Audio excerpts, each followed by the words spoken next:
በስመ አብ ወወልድ ወመንፈስ ቅዱስ አሐዱ አምላክ አሜን። ክቡራን ሊቃውንተ ቤተ ክርስቲያን፣ አባቶቼ ካህናት፣ በየማዕረጋችሁ ለተልእኮ ምስጢር የምትፋጠኑ ንጹሐን ዲያቆናት፣ መምህራችን ሰባኬ ወንጌል መምህር ያሬድ፣ ከዋክብተ ቤተ ክርስቲያን ምዕመናን ወምዕመናት እንደምን አደራችሁ? እንደምን ከረማችሁ? እንደምን ሰነበታችሁ? ልዑለ ባሕርይ እግዚአብሔር አምላካችን ስሙ ዛሬም ዘወትርም የተመሰገነ ይሁን። የእናቱ የእናታችን የቅድስተ ቅዱሳን የድንግል ማርያም የቅዱሳን ባለሟል አገልጋዮች ሁሉ ስም በሁላችንም አንደበት የከበረ የተመሰገነ ይሁን። አንተ እፄ ወአኮ ሰብ፣ እኔ ግን ትል ነኝ ሰውም አይደለሁም። መዝሙረ ዳዊት መዝሙር 21 ቁጥር 6 ላይ የምናገኘው የዳዊት ዝማሬ ነው። በሥርዓተ ቅዳሴው ላይ ዲያቆኑ በአብይ ዜማ ያዘነልን እኛም ተሰጥቶን ተቀብለን እግዚአብሔርን ያመሰገንበት የዳዊት ምስጋና ነው። እኔ ትል ነኝ አለ መዝሙረኛው።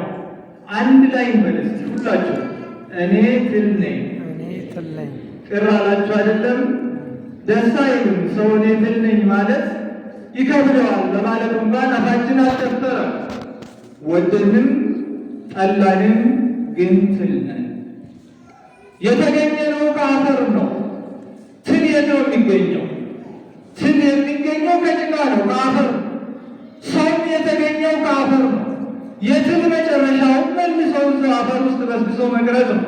ስጋችንም እንዲሁ ነው። ዛሬ ወርቅ ለብሰን ያጌጡ ጫማዎችን አድርገን ተሽቀርቅረን ልንታይ እንችላለን።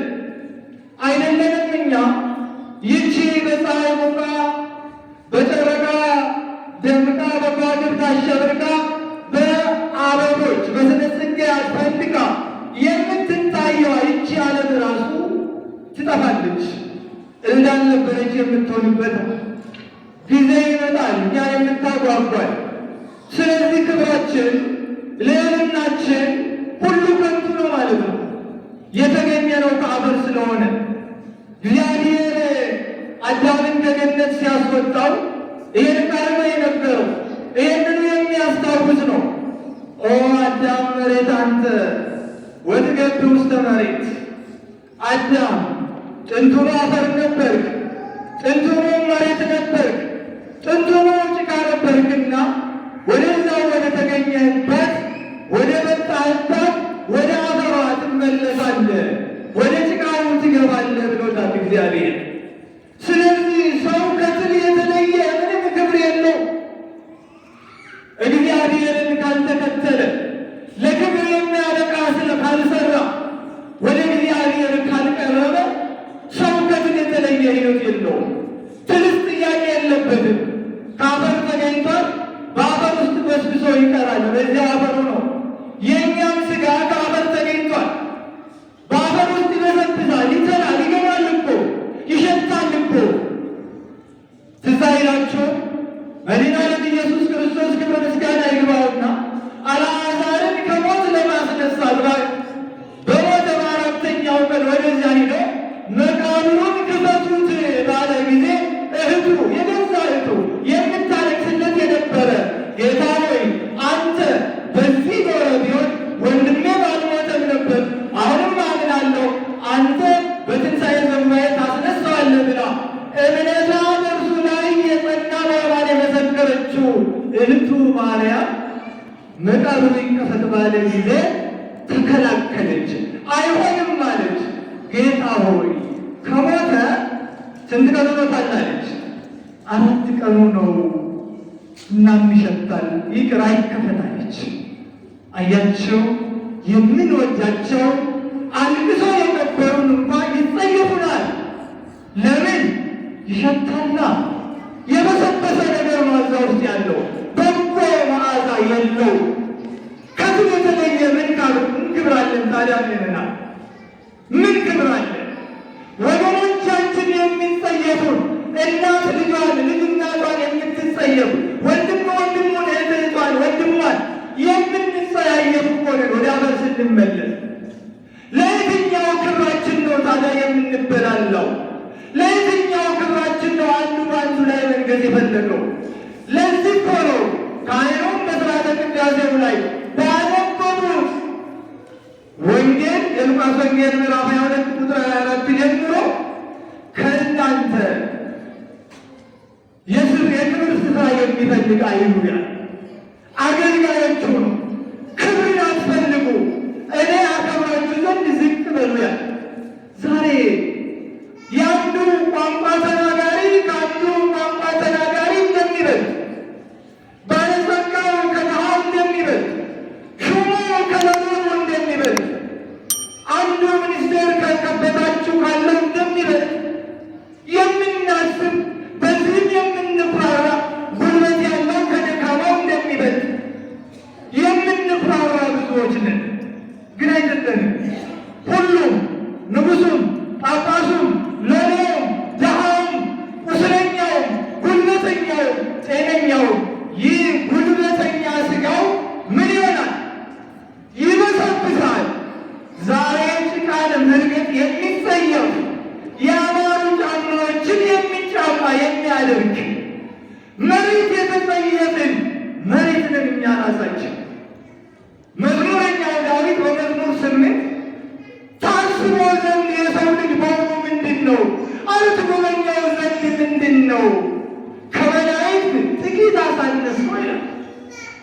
ጥቂት አሳነስከው፣ ክብረ ወስብሐት ተከለልከው ይላል። ታዲያ መልሶ ተስፋ እንዳይቆርጥ ደግሞ በክብርና በምስጋና ዘውድ ከለልከው፣ በእጆችም ሥራ ላይ ሾምከው።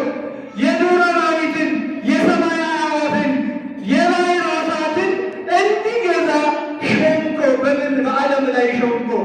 በሌላ ቋንቋ የሥነ ፍጥረት ሁሉ አክሊል አደረግከው ይላል። ወገኖቼ እንዲህ ተራሽ፣ እንዲህ በስባሽ፣ እንዲህ ከንቱ፣ እንዲህ መዓዛው የማያስደስት አፈር ሆነን ሳለን እግዚአብሔር ግን በቅዱሳት እጆቹ ሰርቶ አክብሮናል። አፈሩን ልዑል አደረገ እግዚአብሔር፣ ደካማውን ልዑል አደረገ እግዚአብሔር። ስለዚህ በመላእክት ላይ እንኳን ሳይቀር ሾመ እግዚአብሔር። ሰው መላእክትን ይገዛል እንጂ መላእክት እኮ ሰውን አይገዙ። እነ ቅዱስ ሚካኤል እነ ቅዱስ ገብርኤል የሰው አገልጋዮች ናቸው።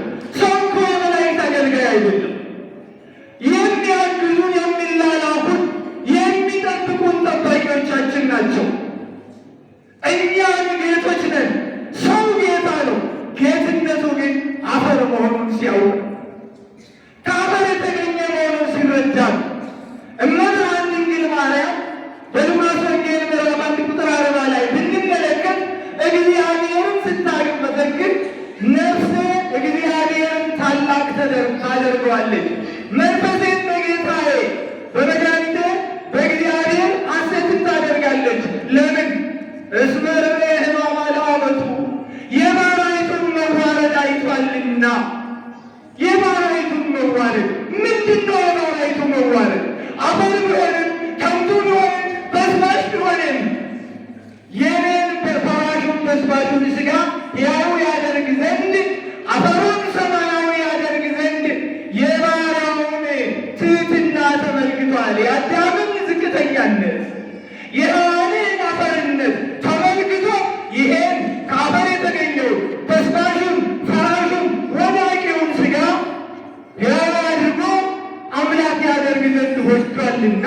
አንድም እመቤታችን ትንቢተ ኢሳይያስን ስታነብ እንዲህ የሚል ድንግል በድንግልና ትጸንሳለች ወንድ ልጅም ትወልዳለች የሚለውን ስታነብ በቤተ መቅደስ ሆና እንዲህ ብላ ትመኝ ነበር በትሕትና፣ ምነው አምላኬ ፈቅደህልኝ ከዛች ሴት ዘመን አድርሰኝ የእርሷ እግር አጣቢ ውሃ ቀጂ ሆኜ ባገለግላት በገረዷ ብሆን እንዲህች ካለች ደግ ሴት የምታደርገኝ ብላ ትመኝ ነበር ራሷን ዝቅ አድርጋ። እንግዲያውስ ድንግል ማርያምን ድንግል ናት። የምትኖረው ከደናግል ተለይታ በቤተ መቅደስ ነው። የሚያጫውታ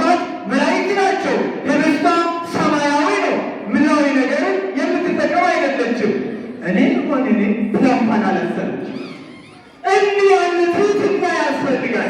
እኔ ትል ነኝ፣ እኔ ትንሽ ነኝ። ወምኑን በአመሰብ በሰው ሁሉ ዘንድ የተናኩ ነኝ ስትል ድንግል ማርያም ያ ገረድነቱ ቀረና ያቺ የምትመኘዋ ሴት እሷ ሆና ተገኘች። እናትነቱ መጣላት።